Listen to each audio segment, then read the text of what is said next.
నేను ఒక పక్షి గుడ్లు పెట్టి గుడ్ల మీద పడుకుంటూ చూశాను. అప్పట్లాగే మా పొలంలో నీళ్ళు కట్టడానికని వచ్చాను. వస్తే నాకు కనిపించింది. నేను చూపిస్తాను.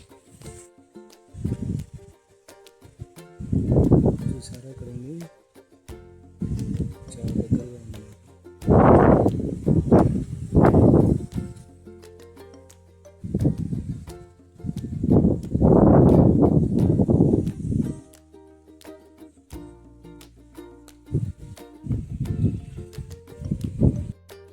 పక్షి వెళ్ళిపోయింది. ఇదిగో 3 గుడ్లు ఉన్నాయి దీంట్లో. అది వచ్చినప్పుడు ఎలా పడుకొని ఉంటుందో నేను మీకు చూపిస్తాను. నేను ఉదయాన్నే ఎప్పటిలాగే నీళ్ళు పెడదామని వస్తే ఇదిగో నీళ్ళు పోతున్నాయి. వచ్చి చూసేసరికి ఇక్కడ ఇవి నాకు కనిపించాయి. వీటిని ఏమంటారో ఒకసారి మీరు కామెంట్ చేయండి. అలాగే మన ఛానల్ని కూడా సబ్స్క్రైబ్ చేసుకోండి.